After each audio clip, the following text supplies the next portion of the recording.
ভালোবাসি, আমরা রাসূলকে ভালোবাসি, আমরা ওমরকে ভালোবাসি, সিদ্দিককে ভালোবাসি, সাহাবায়ে কেরামদেরকে ভালোবাসি, আউলিয়া কেরামদেরকে ভালোবাসি, উলামায়ে কেরামদেরকে ভালোবাসি। ঠিক কি বলে? আরজু আন আকুনা মাআহুম। হযরত আনাস বলেন, আমি বিশ্বাস করি যেহেতু ওদেরকে আমি ভালোবাসি, আল্লাহকে ভালোবাসি, রাসূলকে ভালোবাসি, সাহাবায়ে কেরামদেরকে ভালোবাসি, আমার কবর, আমার হাসর, আমার সিরাত, আমার মিজান, আমার সব তাদের সাথেই হবে। আত্মলেখন ঠিক কিনা? এই বিহত্তরিকন ঠিক কিনা? ওয়া ইন লাম আমাল বিআমালিহিম, যদি আমার ইবাদত আমার নবীর মতো না, আমার ইবাদত আমার সিদ্দিকের মতো না, আমার ওমরের মতো না, আমার বন্দেগী তাদের মতো না, কিন্তু আমার ভিতরে মহব্বত আছে। আরে মহব্বতের দাম আছে না নাই? আমি রাসূলের উসওয়া থেকে, চরিত্র থেকে যে বিষয় টানতে চাই, আমার সংক্ষিপ্ত সময়ের ভিতরে আমি বলতে চাই, নবীর প্রতি মহব্বতের প্রয়োজন আছে না নাই? এই কথাগুলো আছে না নাই? মহব্বতে কি করেছে? হাসর মিজান সিরাত সব জায়গায় পার করে দিয়েছে। ঠিক কিনা বলেন? বিশ্ববিখ্যাত মুহাদ্দিস ইমাম মুসলিম রিওয়ায়াত করেছেন, নবীজি হাদিস বয়ান করছিলেন। কি করছিলেন বলেন? সবাই কথা বলেন, কি করছিলেন? হাদিস বয়ান করছিলেন। এমত অবস্থা নবীজি বলছেন, রব্বি ইন্নাহুন্না আযলালনা কাসীরাম মিনান নাস ফামান তাবিআনি ফাইন্নাহু মিন্নি। তেলাওয়াত করছিলেন, ফাইন তুআযিবহুম ফাইন্নাহুম ইবাদুক ওয়া ইন তাগফির লাহুম ফাইন্নাকা আনতাল আজিজুল হাকীম।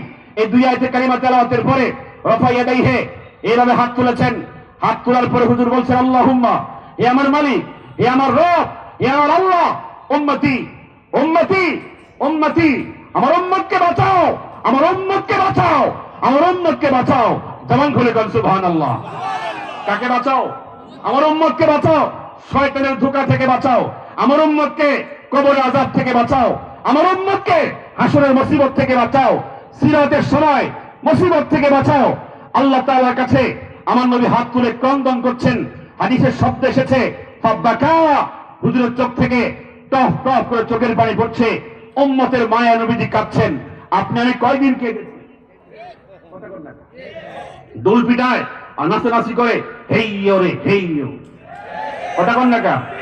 আর জিলেবি খায় আর রাসূল ইশক প্রমাণ করে। ইশক প্রমাণ করতে রোজা রাখতে হবে, না খেয়ে থাকতে হবে। কথা কোন ঠিক কিনা? নবীজি মিলাদ পালন করেছেন, নবীজি নিজের মিলাদ নিজে পালন করেছেন। আমার মিলাদ মানি। আমি আমার শাইখ আরিফ বিল হাকিমুন নফস আল্লামা মুফতি মুশতাকুন নবী কাসিম হাফিজাহুল্লাহ, উনাকে বলেছি, হুজুর আপনি কি মিলাদের বিরুদ্ধে? হুজুর বলেছেন আমি মিলাদের পক্ষে।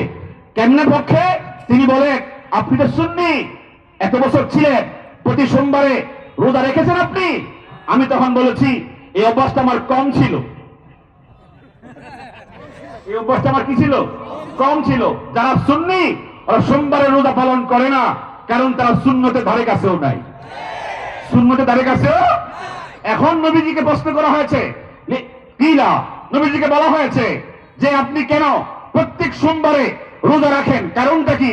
হুজুর তখন জবাব দিয়েছেন, ফিহে বলেতু, এই সোমবার আমার জন্ম হয়েছে, আমার মিলাদ হয়েছে। আমি জন্মের শুকরিয়া আদায় করতে গিয়া আল্লাহর কাছে রোজার মাধ্যমে ইবাদত পালন করি। তাহলে আমার নবী নিজের মিলাদ নিজে পালন করেছেন সুন্নতের ভিত্তিতে, শরীয়তের ভিত্তিতে, রোজার মাধ্যমে। রোজা কি খাইয়া না না খাইয়া?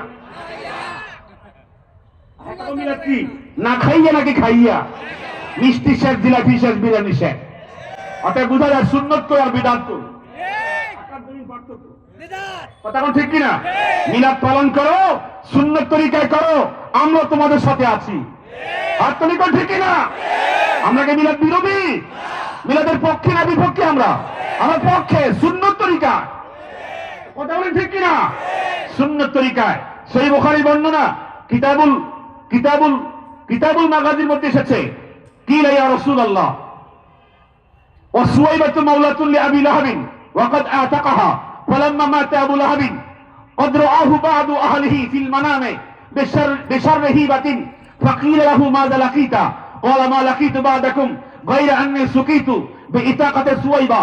এই হাদিসের ব্যাখ্যায় ইমাম ইবনে হাজার, ইমাম মুল্লা আলী কারি, ইমাম বদরুদ্দিন আইনি সহ সকলে বলেছেন, নবীর ইশক, নবীর মহব্বতে যদি মিলাদের জন্য আনন্দিত হয়ে কিছু খরচ করে, কিছু দান করে, তাতেও সওয়াব হবে। কি হবে? সওয়াব হবে। তোমাদের মতো ঢোল বাজাইয়া, তোমাদের মতো নাচানাচি করলে এটা কোনোদিন সাহাবায়ে কেরাম থেকে শুরু করে সলফে সালেহিন পর্যন্ত কোন রকমের নজির স্থাপন করা যাবে না। কথা বল ঠিক কিনা?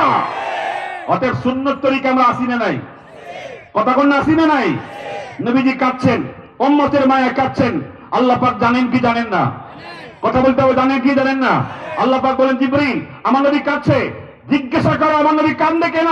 জিবরিল আমার নবীর কাছে আসছেন, এসে বলছেন ইয়া মুহাম্মদ মা ইউবকিকা, আপনি কাঁদছেন কেন, চোখের পানি ফেলছেন কেন?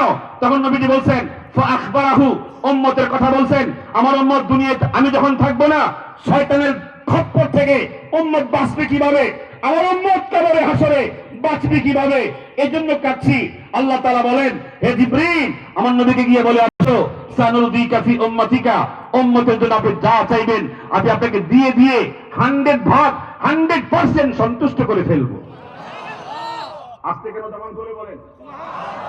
সন্তুষ্টের একটা হাদিস বলছি, বিশ্ববিখ্যাত